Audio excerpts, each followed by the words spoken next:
On est en train de traverser les parachutes des Havot. C'est que les parachutes des Havot, c'est des parachutes qui sont très spéciales parce que c'est des parachutes qui sont d'une leçon extraordinaire. Pour chaque mot, chaque action, chaque mouvement qu'ils ont pu faire, tout est ultra réfléchi. C'est pour ça que d'ailleurs c'est marqué dans le Chazal, Matai Chayav Adam Lomar, l'homme est obligé de dire chaque jour, Chayav Adam Lomar, Bechol Yom Matai Igiu Maasai le Maaseh Avotai. Quand est-ce qu'arriveront mes actions au niveau des actions de nos pères, Abraham, Yitzhak et Yaakov. Donc on voit que chaque action que Abraham, Yitzhak et Yaakov vont réaliser, il y en a énormément qu'on ne ramène pas. Il y en a énormément qu'on ne ramène pas. Il y en a même dans tout ce qu'ils ont fait dans toute leur vie. Mais il y a des actions qu'on ramène et qu'on trouve important aux yeux de la Torah de les ramener. Par exemple, on voit qu'à chaque fois qu'il va se passer un événement, qu'Akadosh Baruch Hu va se dévoiler à eux, qu'il va leur annoncer quelque chose, qu'est-ce qu'ils vont faire? Ils vont faire un misbéach. Ils vont faire un hôtel. À chaque fois. Il demande le Rav Dessler, il dit pourquoi? Quel est le... Alors, le Ramban il dit Oulay Remez basé Sod à Korbanot, comme ça il dit le Ramban. Peut-être que là on apprend la base des Korbanot, des offrandes. Il dit le Rav Dessler, qu'est-ce que ça veut dire? Il dit les Havot, ils nous apprennent une leçon ici. C'est que quand on a reçu une bonne nouvelle, quand on a reçu quelque chose de bien, quand on a reçu, peu importe, quand on a créé une relation extraordinaire avec Hachem, eh ben on doit concrétiser ça dans une action. Eux, ils ont reçu une belle nouvelle, alors du coup, ils vont faire un korban toda. Ils vont offrir à Kadosh Baruch Hu, merci Hachem. Créer chez nous, pas rester comme ça. Ah, c'est vrai, bah waouh, c'est beau ce qui m'est arrivé. Mais maman, je vive ça. Moi, je sais que j'ai reçu une Merabanim. J'ai reçu que quand on reçoit une bonne nouvelle, on ouvre le Sefer Teilim, Mizmor le Toda. C'est comme ça qu'on fait à la maison. Dès qu'on reçoit une bonne nouvelle, on ouvre le Sefer, on dit Mizmor le Toda. On dit un Teilim à Hachem. Merci à Kadosh Baruch Hu, je reste pas, c'est vrai, ah, c'est Hachem, c'est vrai. Mais il faut faire une action, il faut vivre le fait qu'Hachem nous a fait quelque chose maintenant, nous a donné quelque chose, nous a offert quelque chose, nous a donné un cadeau. C'est pour ça qu'on voit que les Havot, à chaque fois qu'il leur arrive un événement, ils vont faire un korban. Pourquoi? Pour concrétiser ça, ce nouveau kécher qu'ils ont fait avec Hachem, cette nouvelle relation qu'ils ont fait avec Hachem. Maintenant, c'est incroyable parce que d'un passou qui paraît très comme ça, bon, superficiel a priori, on apprend quelque chose d'absolument extraordinaire. Vous savez que Abraham Avinu, quand il est dans Hachem, il lui a dit Lech Lecha. Il nous vas-y, va en Eretz Kenan, donc lui il y va. Et quand il arrive là-bas en Eretz Kenan, donc il fait une offrande à Shrem, là-bas. Et après, qu'est-ce qui se passe? Il va à Bethkel. Et une fois qu'il arrive à Bethkel, il fait une autre offrande là-bas. Après, qu'est-ce qui va se passer? Il va descendre en Mitzraïm, il se passe toute l'histoire avec Sarah, etc. Et il revient à Bethkel. Et il offre un korban là-bas. Et quand c'est marqué dans le passouk là-bas, c'est marqué comme ça. Veiler. Voilà. Veiler le masa minegev ve'ad betkel. Ad makom asher haya sham oalo betrila ben betkel ou ben ha'ai. Et la makom amizbear asher asa sham barishona. À l'endroit où il avait déjà offert une offrande au début. Et là-bas, Abraham, il a appelé Akadosh Baruch Hu, Hashem Hashem. Maintenant, c'est très difficile. Pourquoi on voit de là Abraham que lui, il va venir, il va revenir à l'endroit sur lequel maintenant, lui, il a déjà offert une offrande. Il dit la Gemara dans Brachot, il dit Kol hakovea makom netfilato. Tout celui qui fixe un endroit pour faire sa tfila, et loke Abraham osro. Le Dieu d'Abraham, il sera avec lui. Il va l'aider. Et le jour, et la Gemara continue, a dit, j'ai oublié mes photocopies à la maison, donc, mais la Gemara continue, a dit, et on appellera Iné Atzadik Atalmid chez l'Avraham, après sa mort, après 120 ans, on dira, voilà, Ashre Talmidav chez l'Avraham, etc., etc. Des Shvachim extraordinaires. Pourquoi? Qu'est-ce qu'il a fait? Conseil de la Gemara, Kovea Makom et Tfilato. Il a un endroit fixe là où il prie. C'est un conseil de la Gemara, mais c'est ramené dans le Shulchan Aruch. Le Shulchan Aruch dit qu'on doit fixer un endroit donc une place là où on prie. Attention, c'est pas une place, voilà, c'est ma place. Ouais. C'est pas mal, quand on appelle une place, il dit le Mishnah Berurah que c'est dans les Arba Amot. Même s'il y a quelqu'un qui est venu, Abraham il n'aurait pas levé celui qui était déjà assis. Hein. Et qu'est-ce qui se passe? Lui, il s'assoit à côté, c'est pareil, c'est automakom. Mais c'est dans l'Arba Amot, ça s'appelle le même endroit. Tout celui qui fixe un endroit, pourquoi? Pour cette fille-là, alors Kadosh Baruch Hu Be'ezro. Maintenant, à Gav, les Mefarshim, ils ramènent que c'est même pour les femmes. Les femmes à la maison, celles qui prient chez elles à la maison, il faut qu'elles aient un endroit fixe aussi. C'est bien qu'elles aient un endroit fixe là où elles prient. Pourquoi? On apprend d'ici un yesod absolument extraordinaire. Il dit le tzlach, quelque chose d'absolument phénoménal. Il dit que tout simplement Abraham, il a compris quelque chose. On l'avait expliqué ça dans le shiur de Asaraïm et Tchouva, que quoi? Que lorsqu'Akadosh Baruch Hu descend dans le monde, forcément il va y avoir une conséquence. Lorsqu'Hachem descend, forcément il va y avoir une conséquence. Quand Hachem descend pour le bien, alors ça peut donner la vie. Lorsqu'Akadosh Baruch Hu descend dans le monde pour regarder ce qui se passe et que ça va être mal, comme par exemple Migdal Bavel, on voit la tour de Babel, on voit Sdom Ve'amora, pour Hachem la semaine dernière, Akadosh Baruch Hu il est descendu. Pourquoi Hachem descend? Parce que tout simplement ça crée un kécher avec l'homme. Quand Hachem descend, alors ça crée un rapport extraordinaire avec l'homme. Nous quand on voit que pendant la série Metchouva, Hachem il était particulièrement proche de nous. Pourquoi? Parce que la Neshama du juif elle est attirée. C'est pour ça qu'il a attiré à Yom Kippour. Il va venir faire Yom Kippour. Il va rentrer dans le Beta Knesset Yom Kippour. Parce qu'Hachem il est présent. Maintenant au moment de la tefila, il dit le tzar, vous savez que la Shrina est devant nous. C'est qu'on ne peut pas reculer. C'est on ne peut pas reculer quand quelqu'un n'a pas fini la mida derrière nous. On ne peut pas. On n'a pas le droit de reculer. Pourquoi? C'est marqué dans le Mishnah Berurah. Deux raisons. La première raison, c'est parce que tout simplement, ça l'empêche ça le déconcentre. Il y a quelqu'un, il est en train de palais, il y a quelqu'un qui commence à faire comme ça devant lui. Là, ça le déconcentre. Ça, c'est la première raison. La deuxième raison, c'est pourquoi? Parce que tout simplement, tu es mafsik benno ou ben ashrina. Il y a la shrina devant lui. Toi, tu arrives, tu recules.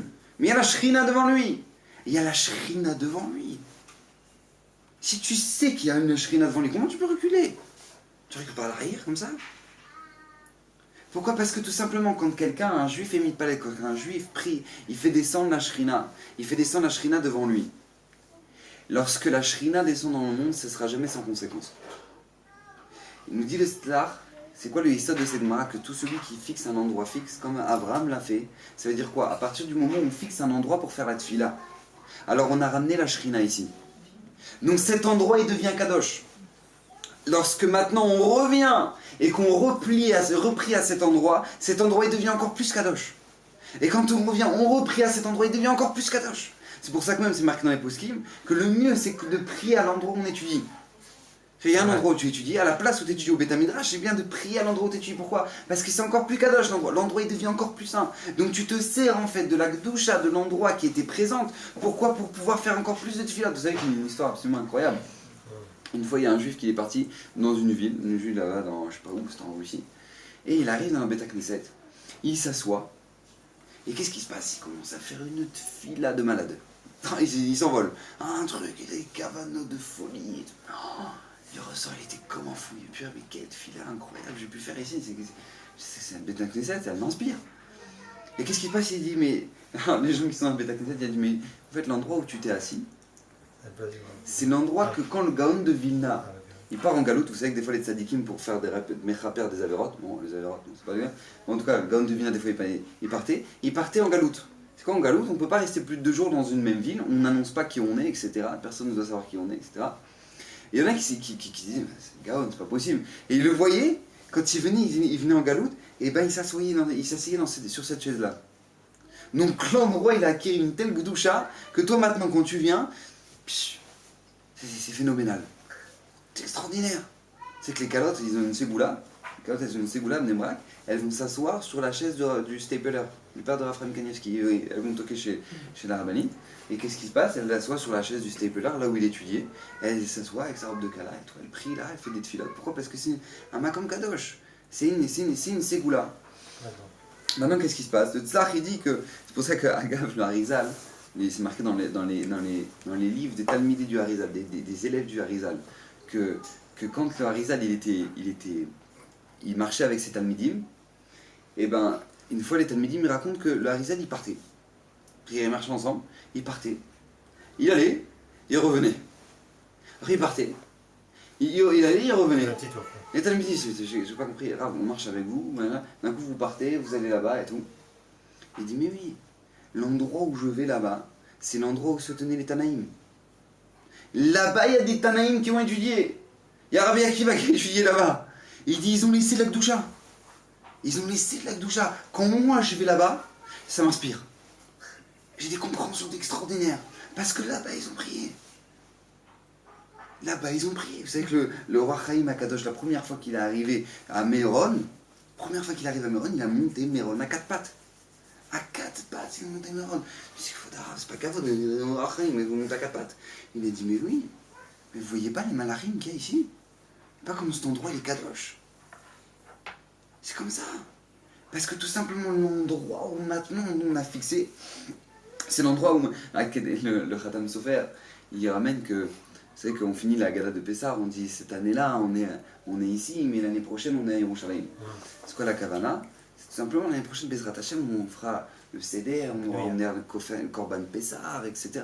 On fera ce Seder-là avec le Korban Pessah, on sera à Yerushalayim avec le Beth Amikdash.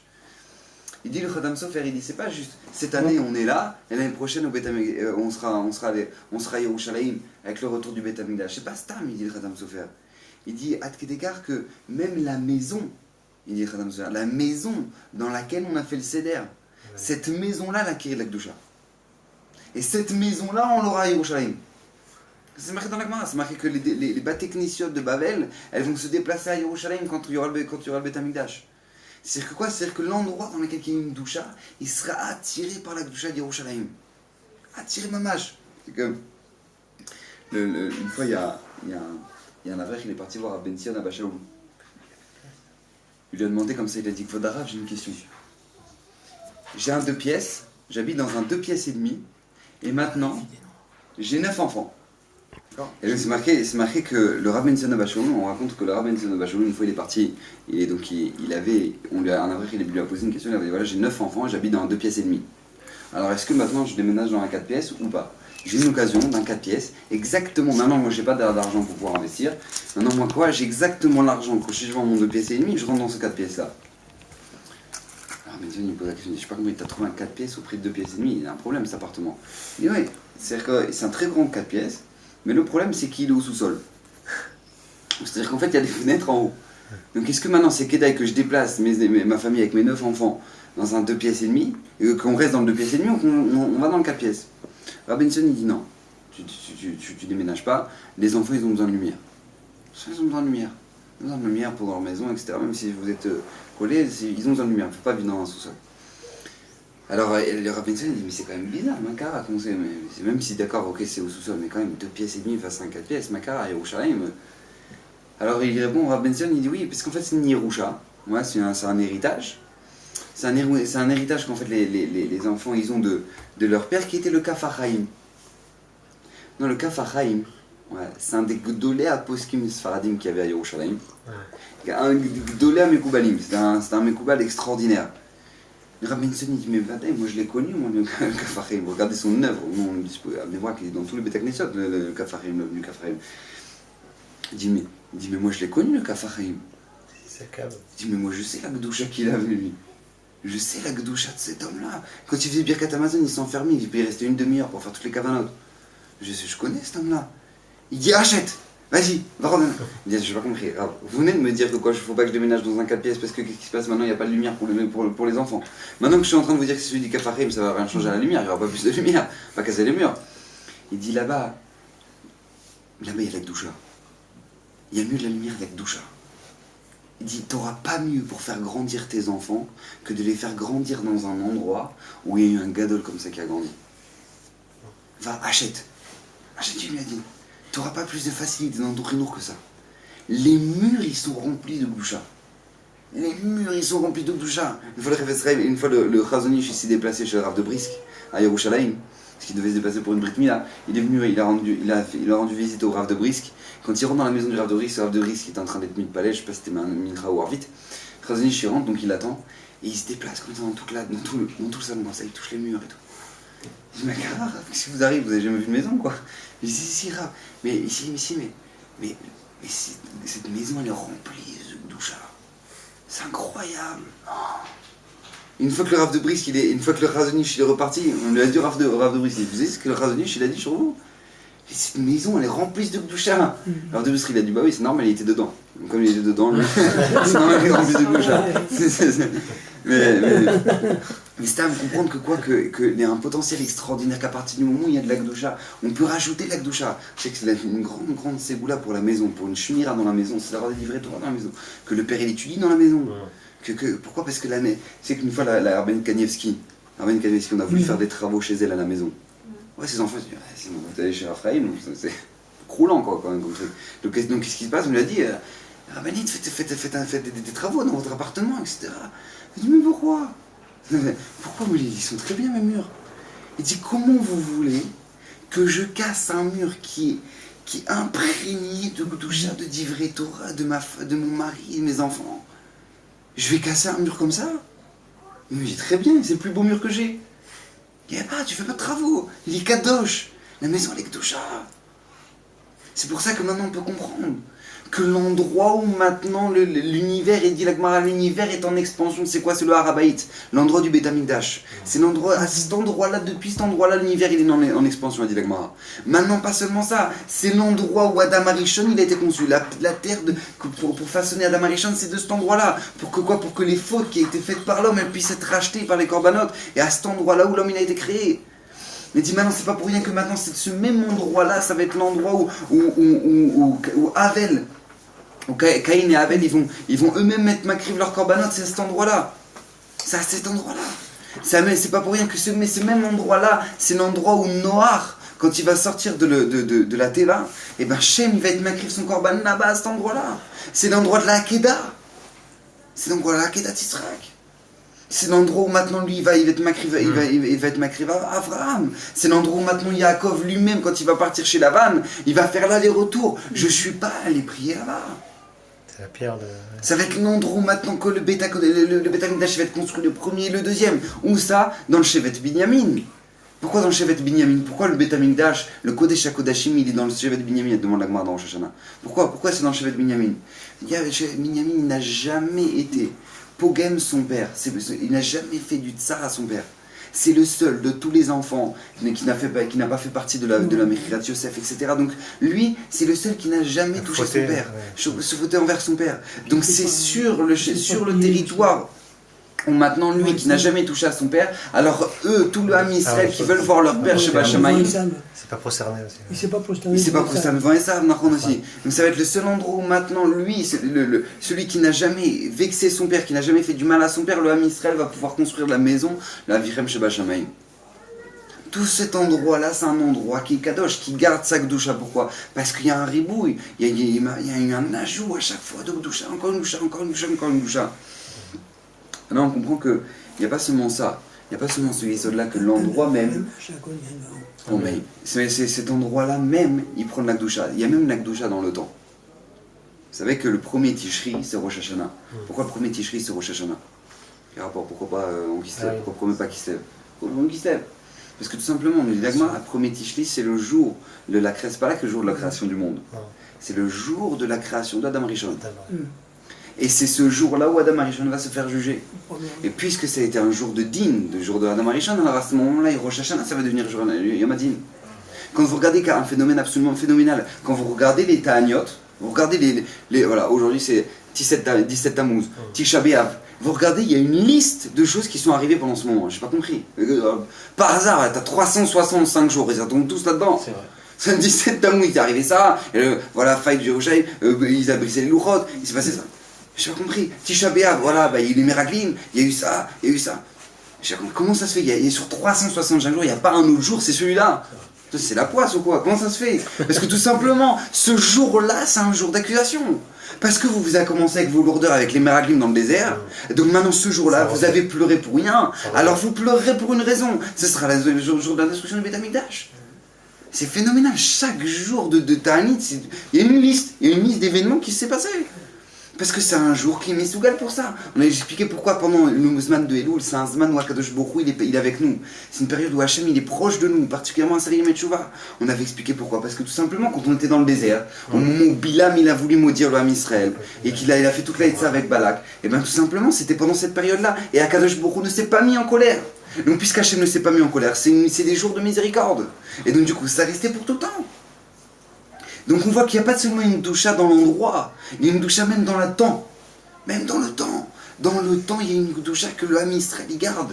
C'est que il faut vérifier, mais je me souviens comme ça d'une halakha comme ça dans le Shulchan Aruch, que lorsque quelqu'un il lui arrivait un événement qui était bien, un événement tov, c'est marqué que quoi? C'est marqué que comme ça. La plat l'ange de Hachem, c'est marqué Veikra elav malach Hachem min Hashemayim vayomer Avram vayomer inneni vayomer al tishlach yadcha lana. Ouais. Donc il y a le malach Hachem qui vient, qui lui dit ne touche pas l'enfant. Donc qu'est-ce qui se passe? Il touche pas l'enfant, il prend le bélier, etc. à la place, et c'est marqué juste après.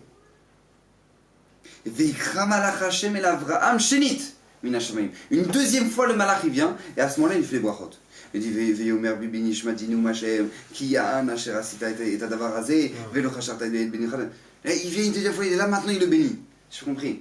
Pourquoi tu as besoin d'attendre qu'une fois qu'il a fait l'holocauste, il a ramené le hola, une fois qu'il a ramené le bélier, seulement maintenant il vient une deuxième fois et il lui dit ah tu sais quoi, alors maintenant que tu m'as donné ton fils, maintenant que tu m'as fait ça, alors à ce moment-là tu auras les brachot, etc. Viens la première fois que tu m'as appelé déjà, ne touche pas ton fils, et tu auras les brachot, et tu auras ça, et tu auras ça. Pourquoi il attend ça? Parce qu'on voit que le histoire de la Kedat Yitzhak, c'est pas juste maintenant devoir sacrifier Yitzhak. C'était pas juste ça l'épreuve. L'épreuve elle était plus grande que ça. C'est que même si maintenant je te demande de pas sacrifier Yitzhak, qu'est-ce que tu vas faire? Est-ce que maintenant, même si je te demande maintenant, et tu m'acrives ce bélier là, est-ce que tu vas le faire comme il faut? Est-ce que tu vas le mettre avec la même intensité et avec la même simra? Sachakol, c'est ma volonté. Avraham, il va automettre Bénissayon, il va le faire. Avec la même intensité. C'est pour ça qu'Avraham va dire c'est comme si je fais mon fils, c'est comme si je faisais ça, Yitzhak. C'est vrai qu'Hachem il n'attend pas ça de moi, mais je le fais avec la même simra. C'est auto d'avar pour moi. Ça, c'est le Yesod, et c'est ça qu'Avraham vient nous apprendre. Les Avot, à chaque fois qu'ils faisaient un maasé, ils le faisaient beshlemut, ils le faisaient de manière entière. Ils étaient entiers. Donc ce qui fait que quoi? Que eux, ils étaient mit Kadesh. Ils étaient sanctifiés, mamash, par ce qu'ils faisaient. Ils devenaient saints. Mamash, ils devenaient Kadosh par ce qu'ils faisaient. Ils devenaient Kedoshim. Mamash, ils devenaient Kedoshim. Ils étaient, comment dire, c'était mamash, la Merkava chez la Shrina, c'était le char de la Shrina, les Avot. Pourquoi? Parce que tout simplement, ce qu'ils faisaient, ils faisaient Beshlemut. Nous, maintenant, qu'est-ce qui se passe? Ouais. Nous aussi, on veut transmettre. C'est pour ça que maintenant, quand on regarde, on analyse, on a des gens qui sont complètement fraîs. Complètement fraîs. Mais qu'est-ce qui se passe? Ils sont prêts à tout lâcher. Et il monte en Eretz Israël. C'est un miracle incroyable. Quand on voit une personne comme ça, on dit pélé. C'est un miracle vivant le mec. Qu'est-ce que tu fous là?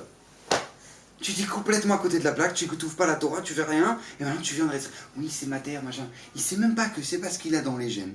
Qu'il est descendant d'Abraham. Il est descendant d'Abraham. Il a une capacité extraordinaire de voir ça. Vous savez que les Mefarshim me disent que le Nissan de la Emouna, avoir la Emouna, ouais, t'es en galère. T'es en galère, voilà, tu comprends pas, tu comprends rien ce qui t'arrive. Tu dis voilà, maintenant, Hachem c'est pour mon bien, ça c'est les malaminateva. C'est quelque chose qui dépasse l'entendement humain. Tu vas voir un bon gars et tu dis voilà, là je suis en galère de Parnassa, voilà, Hachem, voilà, tu me mets Bénissayon. T'es fatigué ou tu vas travailler? Si t'arrives, c'est quoi ça? Oui, Hachem, là maintenant, tu vois, Hachem, je vois, c'est un Nissayon sur Parnassa, tu mets Rapper Sida, voilà, je pose pas de questions, Hachem, tu es bon. Quelqu'un qui arrive à ça, tu prends un bon gars, tu lui dis regarde, tu dis mais t'es fou quoi, qu'est-ce qui t'arrive, qu'est-ce que tu es en train de faire là? C'est quoi la Imuna, si les Avot Agadoshim ne nous avaient pas rentré ça en nous, c'est une scène que va l'Erlera. Tu sais pas où tu vas, tu sais pas, voilà tu vas, tu sais même pas où tu vas aller, comment ça va se passer. Hachem m'a demandé j'y vais. Quelque chose d'incroyable, ça c'est entré en nous. Comment ils ont entré ça en nous? Parce qu'ils vivaient tellement la chose, qu'ils se sanctifiaient de cette chose-là et ils transmettaient ça dans les gènes. Je vous l'ai déjà dit, c'est 1 million de fois, je vous le répète parce qu'il faut le répéter. C'est que vous prenez un Camerounais et une Nigérienne, ça ne donnera jamais un blond aux yeux bleus. C'est phénoménal ça. C'est fou. Ça ne donnera jamais un blond aux yeux bleus. Comment ça se fait? Pourquoi? Un Camerounais et une Nigérienne, pourquoi pas? Un blond aux yeux bleus. Dis-moi, il y a des gènes. Il y a des gènes, tu donneras, c'est un gros problème, c'est comme ça. Il y a des gènes. Il y a des gènes. Hein, c'est la même chose. Nous, maintenant, on va avoir des enfants qui sont dans la Torah. On va avoir des enfants qui avancent. Et bien, on doit être Kadesh et Tatmenu. On doit devenir Kadosh. On doit devenir Kadosh. Si t'es Kadosh, tu rentres ça en toi, tu transmettras ça dans tes enfants. Tu transmettras ça dans tes enfants. On ne peut... comme il dit le proverbe, le fruit ne tombe jamais loin de l'arbre. Ouais, un fruit ne tombe jamais loin de l'arbre. Tu regardes le fruit, tu regardes l'arbre. T'as un fruit, c'est un arbre. C'est pas chaud, c'est évident. Tu veux un baba salé. Mais attends, tu regardes des films, tu regardes des trucs, machin. Comment tu veux faire un truc pareil? Si tu es Mikadé chez Tatzmecha, tu vis la chose, tu fais tes mitzvot, tu mamaches sincère avec Hachem, tu es honnête. Alors à ce moment-là, tu es Mikadé chez Tatzmecha. Alors tu irradies. Tu irradies.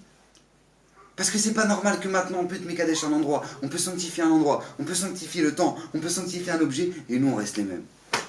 C'est dommage, non? Ça reste dommage. Que ça, tu restes, voilà, t'as tout sanctifié sauf toi. Tout est resté le même. Et c'est de voir que nous on attend de ça. C'est pour ça que d'un passage qu'on voit qu'Avram il est retourné au même endroit, on apprend ce Yesod là. On apprend que quoi, que les Avodagushim sont là pour nous enseigner un derrière. Ils sont là pour nous montrer que quoi, que quand on se fait la Avodah d'Hachem, quand tu te rapproches d'Hachem, tu descends la Shrina, forcément il y a une conséquence. Et la conséquence, on doit se demander si elle n'est pas sur nous, où est-ce qu'elle est? Makara, pourquoi comment ça s'est passé? Une mitzvah, tu mets les tzitzit, 613 mitzvot par seconde. Et Shata Ramban, pour que vous sachiez, Shata Ramban, 365 jours en Eretz Israël, on est Mekayim mitzvah. Yeshuv Eretz Israël. Ça doit nous transformer, ça doit nous faire quelque chose. Alors si tu penses pas, t'es pas Mitkaven, t'es pas Yotzé la mitzvah. Tu dois être Mitkaven, cette mitzvah-là. T'es ici en Eretz HaKodesh. Tu dois être Mitkaven que maintenant tu es Yeshuv Eretz Israël, c'est une mitzvah d'Oreita. Maintenant que tu mets les titiot, tu fais ça. La Emouna, t'as un trait d'Emouna. Alors tu dis Hachem, allez Hachem, t'es avec moi. Tu fais une mitzvah d'Oreita. C'est pas seulement bon pour toi, c'est une mitzvah d'Oreita. T'as fait une mitzvah d'Oreita, t'as une Emouna 2 secondes là maintenant. Tu fais une fila, tu fais une mitzvah d'Oreita. On ne se rend pas compte combien de millions de mitzvot on peut faire.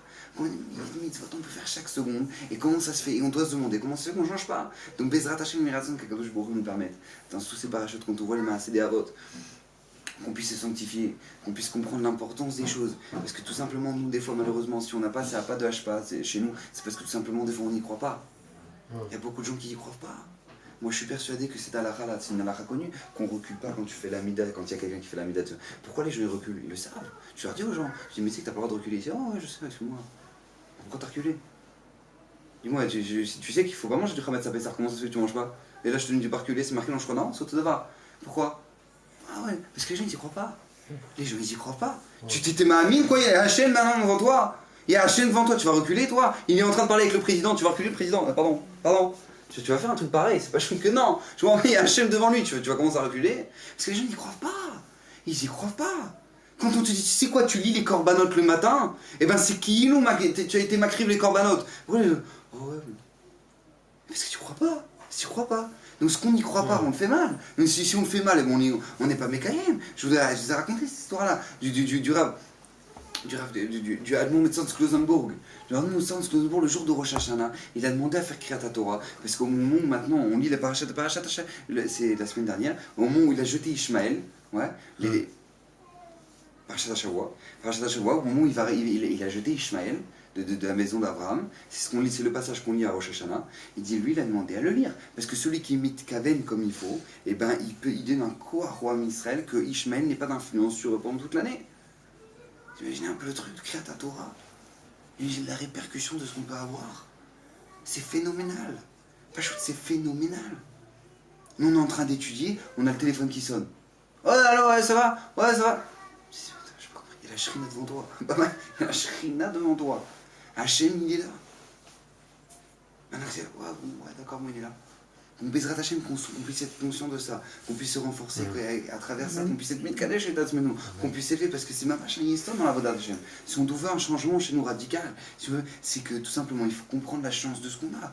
Quand maintenant tu as un diamant dans les dents, tu as un diamant, ne te cure pas les dents avec. Tu as un diamant, fais-toi une belle bague. Ouais, tu vas te gratter les dents avec un diamant. Tu as compris c'est quoi un diamant? Donc quand tu comprends que tu as un diamant, tu sais l'usage qu'on en fait. Donc c'est la même chose quand on comprend la chance que c'est que les mitzvot, on en comprend l'usage qu'on peut en faire. C'est phénoménal. Donc Bezrat Hachem, qu'on puisse avoir le droit de pouvoir s'élever, pouvoir se renforcer avec Hachem. Amen. Qu'on puisse nous aider, Bezrat Hachem.